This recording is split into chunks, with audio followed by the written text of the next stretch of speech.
Welcome to the Brainz Magazine podcast, a podcast with in-depth interviews and conversations with world-class entrepreneurs, expert coaches, industry leaders, and international celebrities.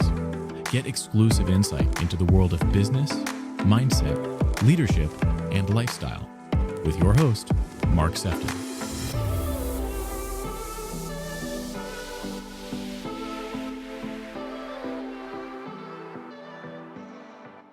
I want to welcome you to the next episode of the Brainz Magazine podcast. And today we are speaking with Krumma Jonsdottir. Krumma is a management mentor, also an executive coach. How are you today, Krumma? Are you good? I'm very good and excited to be here, Mark. How are you? Yes, I'm good. It's Friday, so I mean it means nothing really, I think, in the entrepreneurial space, because I find that Mondays can feel like a Friday can feel like a Saturday.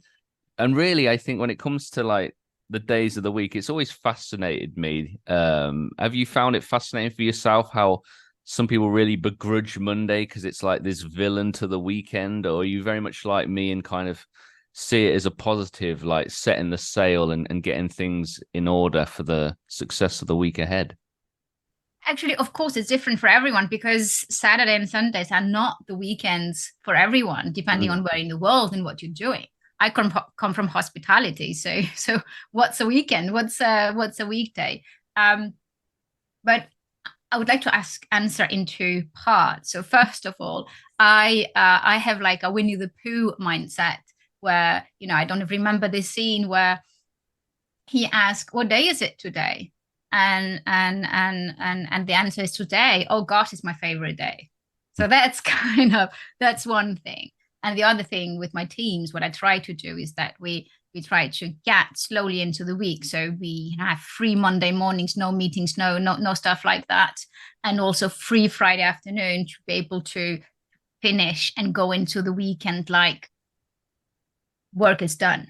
And actually, when I was working with a team that traveled, I invited them never to travel on a Sunday evening because then they wouldn't have the weekend. So we traveled on Mondays and we kicked off on Monday afternoons and Tuesdays, something like that. So, yeah. I like how you're thinking like differently, but also setting a culture that's different maybe to others, because I think that's really important. I know people that actually their busiest day is a Friday. So they feel completely like pushed to the limits on Friday to try and wrap it up, that it completely affects their weekend. And surely that's counterproductive in terms of people's happiness and their proficiency. Definitely. And if you look at many people say, when I say that, they're like, yeah, it's so true. It's like 3:15 p.m. on Fridays, something happens. The system shut down, or a client calls in with a major problem, or a delivery doesn't. So yeah, it's Fridays. There's something special about Fridays.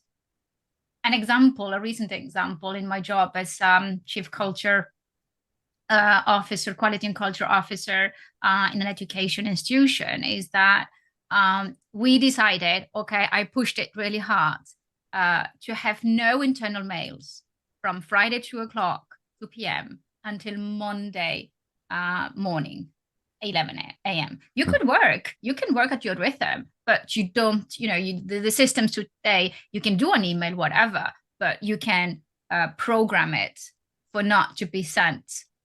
And the idea was to use other kind of communication. Of course, we were working, but we were kind of closing down the weeks on Fridays and then have a real weekend, coming in on Monday morning, set the scene. There are always surprises in the morning, and you don't wanna come into what I don't want is to my team to be on a Sunday evening, catching up on emails before the week starts. That's not healthy. No. So what is driving that change for you? Is it because actually you believe it makes a happier workplace and a more proficient, a more efficient workforce? Why is it that you have created that? Well, you just used a word that I have a very special relations to. So I would say, happy. I would like to come back to the word happy or happiness. But the idea is actually harmony. for people to decide whatever they are working, if they're working on a desk, kind of a front office, in all these things that we're working on, mindfulness and all that today, we very often forget people that have to open stores or be on front office. But I want my teams and I want everyone to be able to choose if they are doing surface work or deep work. There's a great book that's called Deep Work. I don't remember the author now, but that, you know, it's about preparing, really preparing for whatever you need to do, then do it, and then think about how it went. And you need to have times in the week. If you just go around the week with the mind full, you won't get things done and you won't be happy. We'll go back to that. But if you go around the week being mindful, then you can get something meaningful out of it. Oh, I like that. Does that make sense? Absolutely, yeah. I think we have a lot of similarity in the sense that my background was also hospitality, and like I really vibe with things like I had this concept of I call Mondays Mark Mondays, which is literally typically where I don't have meetings. I literally have that time to develop me. So I the language and your culture were very similar, and I'm always fascinated by like the why. I'm always fascinated by that human behavior of why we do things, and it seems like you really challenge the status quo. And obviously, there's some fun involved with that. But what do you think, Krumma, is what do you love most about like developing yourself and others, and where does that come from? Where does that like hunger come from? Where actually you're looking at what may irritate other people and how you can make the environment much more conducive? Well, there's always this conversation about what is nature, what is nurture. So I can't tell you if this is something that I have learned or if it's something really in me. I believe it's both. I started my life out in gymnastics. So, and in that world, everything was calculated, everything, you know. I was doing... we didn't call it mindfulness. We talked it relaxation.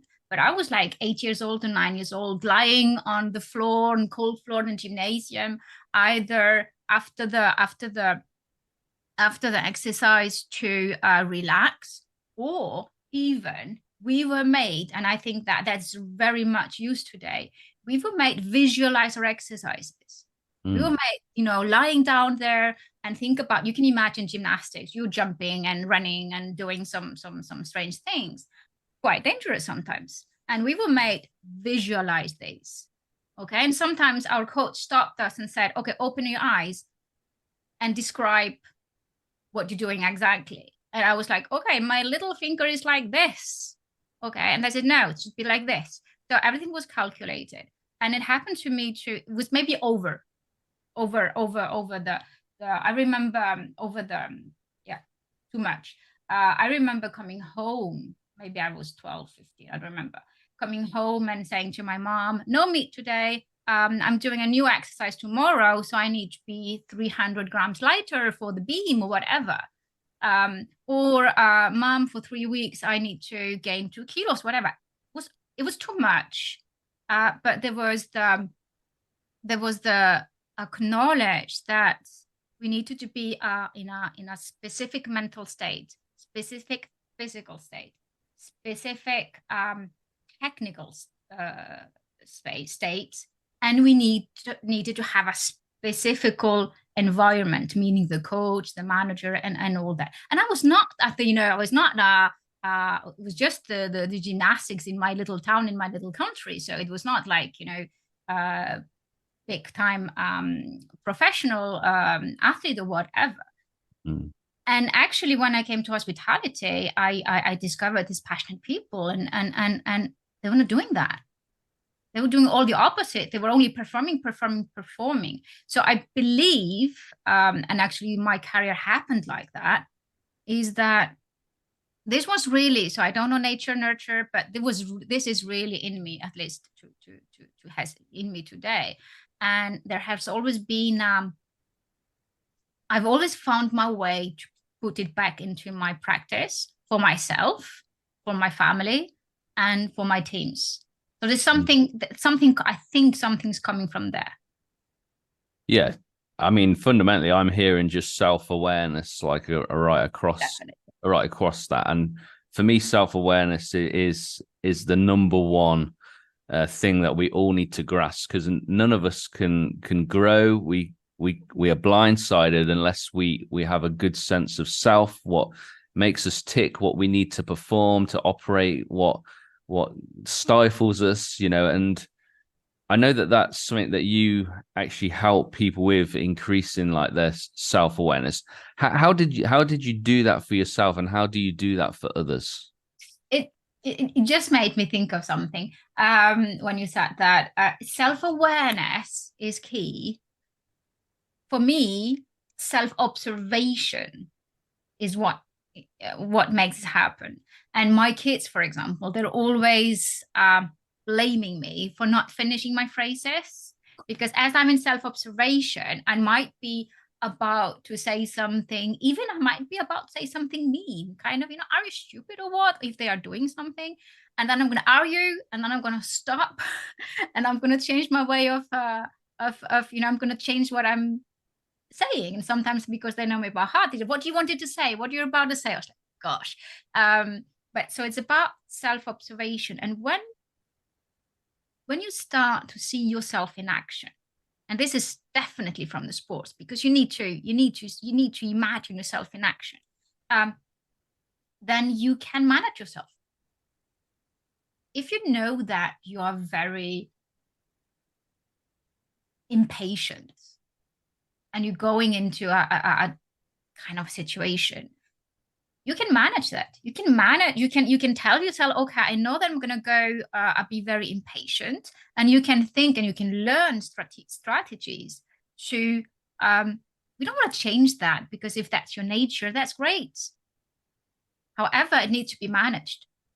Same thing if you are, whatever is negative or positive, if you tend to be stressed or anxious, or if you tend to be overexcited or over whatever, you need to see it. And there are tools. I was with a client this morning, and she was sharing, she didn't come with anything special.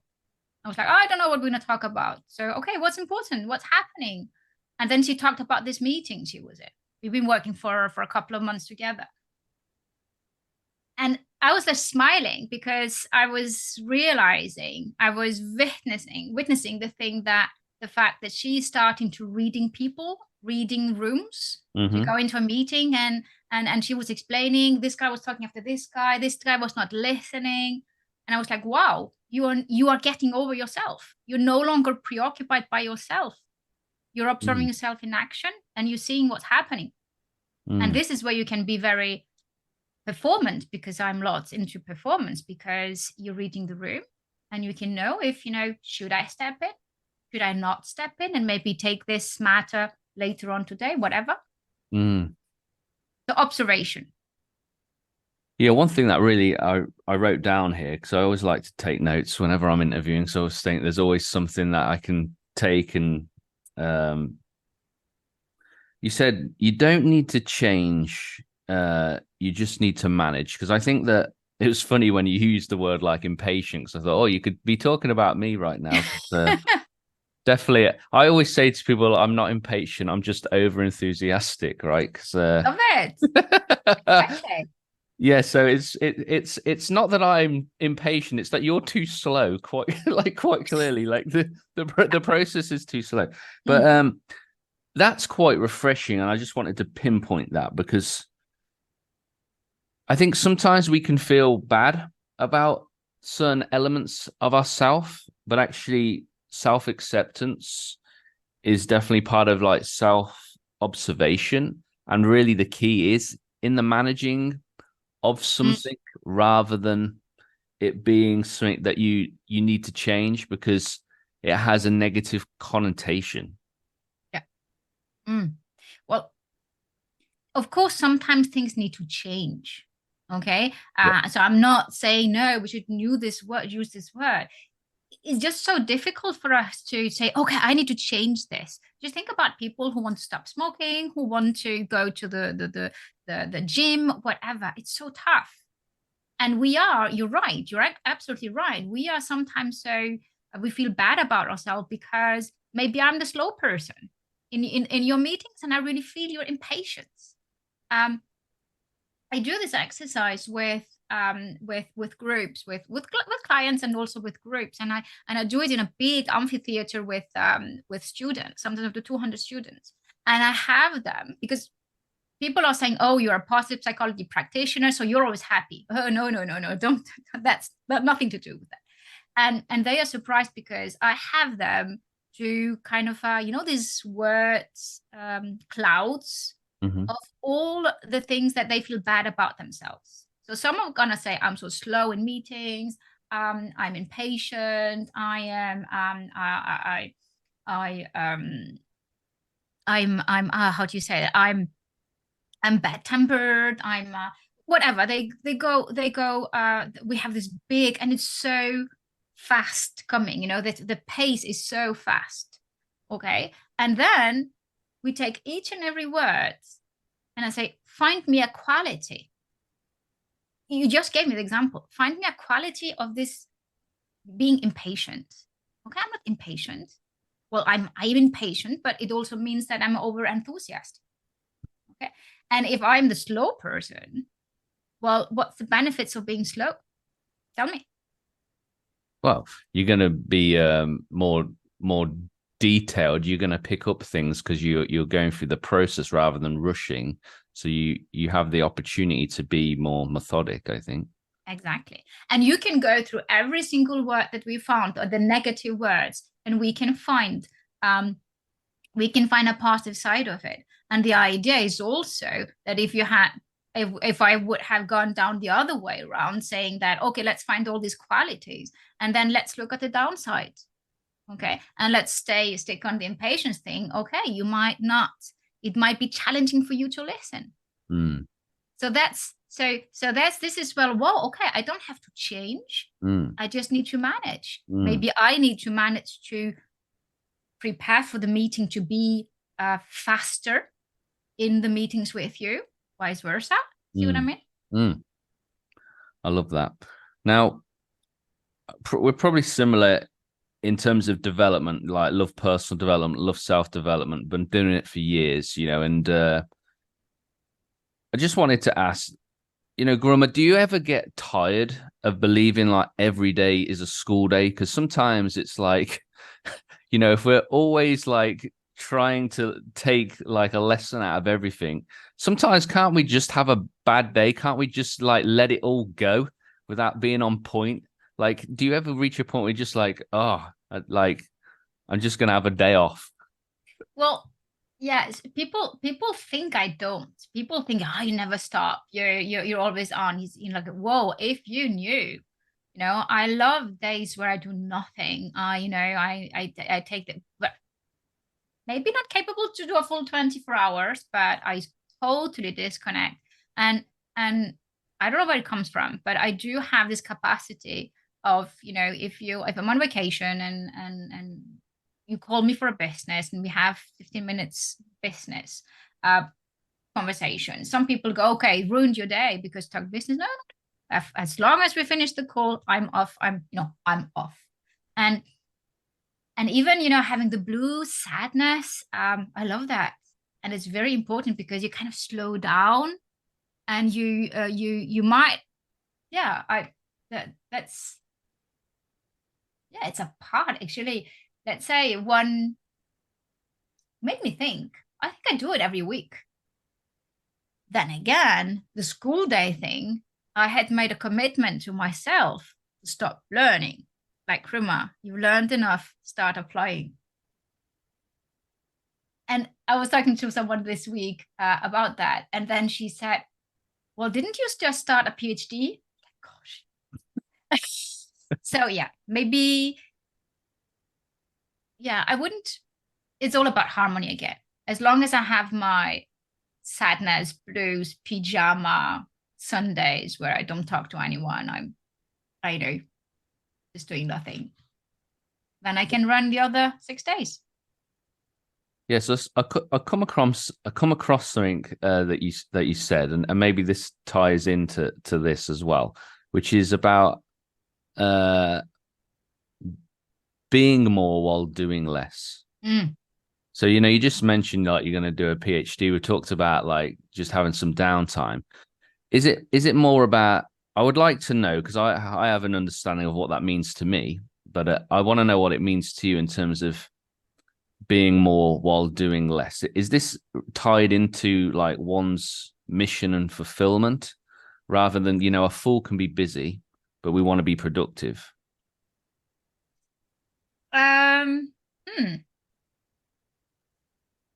I think it's about choices. Okay. We can't do everything. We can't. Yeah, I think it's about choices. We can't. Today, everyone needs to be everywhere, and typically for my me in Iceland, I'm looking at, I'm observing what's happening in Iceland, and everyone needs to climb a mountain a week. Everyone needs to do what they call the Ironman. Everyone needs to do beach sports. Everyone needs to be pretty. Everyone needs to have a perfect family. Everyone needs to do so many things. And we just can't be 100%. If you check whatever person that is very good in something, okay, you will find that she or he is not that good at something else. And I think it's about choices. And this is where the being comes in. And I very often, there is a seminar, there's a conference I start with saying, okay, how what are you doing? And, is your mind full? Okay. And then we just brainstorm, and they come with all these things that they need to do and they have been doing. Okay, but how mindful are you about the things that you're doing? And there's an exercise, I think it's Ariana Huffington that had this in her book that and it's funny because I have all this stop exercise and the big exercise. She says just stop while brushing your teeth. Just stop, and are you planning your day, so doing things, or are you brushing your teeth? So that's about being. Yeah,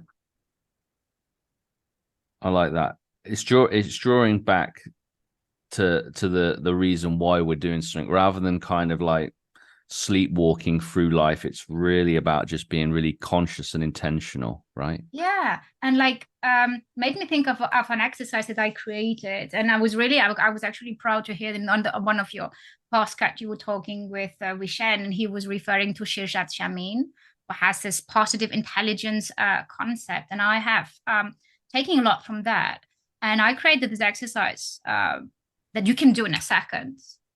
And there's just, if you can say, okay, just how do I feel right now? And there come words up, whatever they are, positive, negative, what? Okay, how do I want to feel? And maybe the same words come up. And then you need to decide, need to choose what needs to happen. Now we can go into the doing. What needs to happen for me to maintain this state of mind and this feeling? All of the words are different. What needs to happen to move from my actual feeling to the other feeling? That's all about being.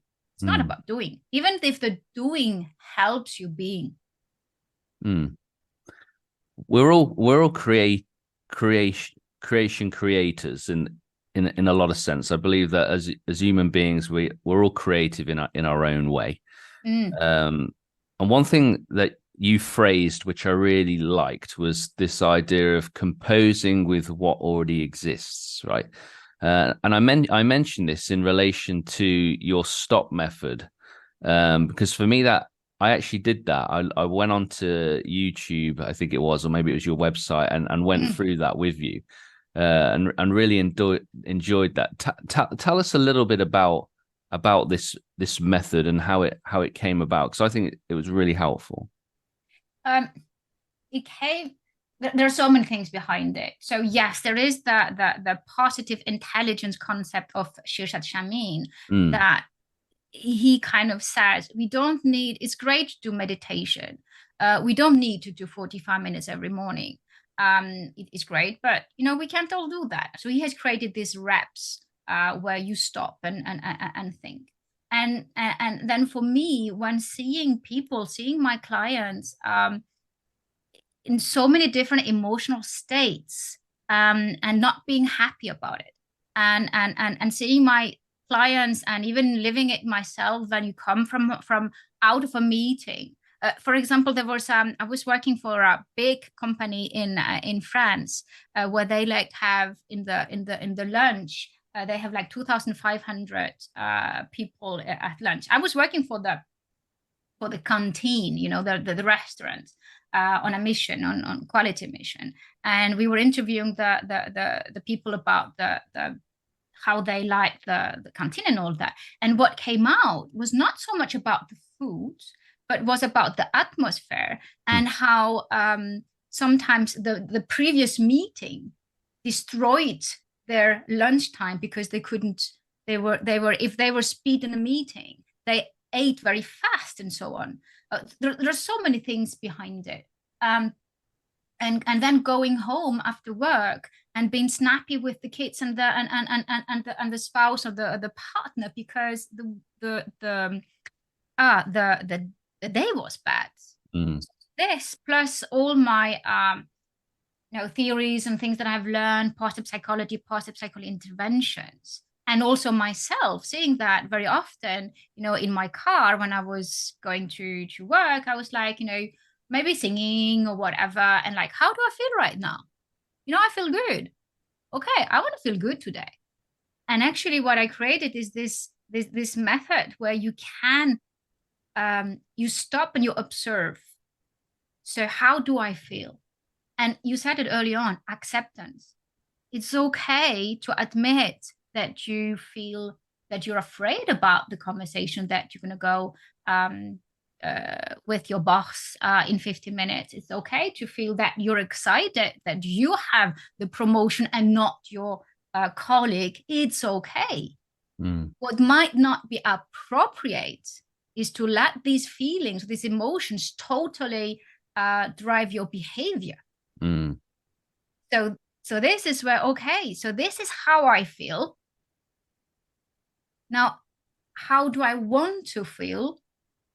And here we go back down to performance, because I need to perform. I have objectives, I have obligations. So, and the stop, I kind of invite my clients to do it before a meeting and after a meeting. So my stop method is also physical. So if you don't done it, so you stand up, you shake your body, you sit down, you ground yourself, you breathe, and then you start to observe. And what's also key, what I didn't find in all these methods, because I benchmarked all these methods out there, there are so many great things. What I didn't find is crucial is the pulse. So you move this, you are stressed out and you manage to move into a calm, whatever state, you do the meeting, and then you go out of the meeting. And you should not rush to another meeting, another endeavor, nor should you rush to another stop. You need to stop and pulse. How did I do? And this is where self-compassion comes in. This is also, you need to be demanding on yourself. This is where self-efficacy comes in. Okay, how did I do? I did well. Well, that's fine. But what did I do well? I could talk about this for 3 weeks. Yeah. And people should go to your website and definitely have a go at this method and bring it into their day, because it was really interesting. You have a lovely style and you walk people through the process of that. So if people want to find out more, I suggest you go to Krumma's website and do that method. Now we've only got a few more minutes left, Krumma. I wanted to ask you very briefly about your starfish campaign. I know that you're doing a lot at the moment, and I guess there's a number of things that you may want to share, but just take a few moments just to tell us about the Starfish campaign and what that's about. Well, thanks for asking about that. So the Starfish campaign, for those who are not, the Starfish story, for those who are not familiar with that, it's, we can't change the world. I cannot change the world, but maybe I can change something for the people I touch. And I had the chance, I had this sports period, then I went into hospitality, then I had the chance to work in higher education. And now I want to bring all this together. I have been these last year bringing all this together. And I have created a program that is called Thrive to Perform and Perform to Thrive, because we need these both. And this is where I come back to happiness and meaning. And there's a whole thing to talk about there, because happiness is right here, right now. It's cake. Happiness is cake. Happiness is pleasure. Sorry for all the chief happiness officer out there. We should need them, or we should have.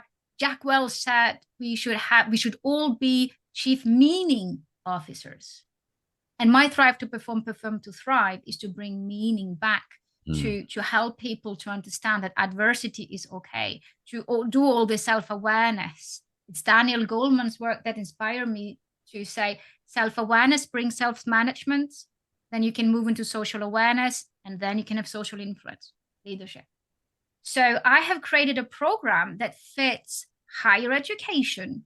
So I want to prepare the future leaders, whatever professional you want to become. I want to touch you and I want to help you to go into this frightening world for you to feel it's amazing. And I want to continue to work with executives, because actually, if I can say, we need to educate everyone. We need to train the future leaders, and we really need to educate the senior leaders. We are training them on mental fitness and mental health, but training is when you build on existing skills. Positive psychology courses that have been implemented in universities. There was a study on 27 courses. So here I'm talking about theoretical courses. It was a meta-analysis on 27 studies, and the studies showed that in 85% of the studies, it had positive impact on mental health, stress, anxiety, and productivity. And this was not interactive. Here in my program, we're talking about 8 to 12 weeks where you create new habits, and they are going to impact your professional life, your family life, your productivity, your harmony again. And this is something that, let's talk about change. No, let's talk about transformation. New habits for life, for a life where you embrace adversity. And you actually kind of, there are storms, but maybe the storms, if you accept them, they can help you to grow. So I want everyone to join me in this, because I am creating a team. So I am creating a team of coaches, team of mentors, and we want to go out to as many schools as possible. We want to go out to as many organizations as possible. It's simple, straightforward, and impactful. Amazing. How do people then find out about this, and how do people keep in contact with you, Krumma? Well, so Positive Performances, the website, I just moved to a new website, and we are now positiveperformances.org. So that's one place. And on LinkedIn, if I may mention LinkedIn, then there's my phone number, there's my email. Reach out to me. I have a team that is ensuring that we answer straight away. Just find me. Just if you see me in the street, just hey, say hello. Krumma, it's been lovely to catch up with you. It's great just to hear what you're involved in and the essence behind that. It's been really enjoyable. So thank you. Thank you. It was really, really pleasant to be here. Thank you for joining this episode with me, Mark Sefton. I hope you've really enjoyed it. Feel free to leave us a positive review on iTunes, and I look forward to welcoming you back to the next episode of the Brainz Magazine podcast.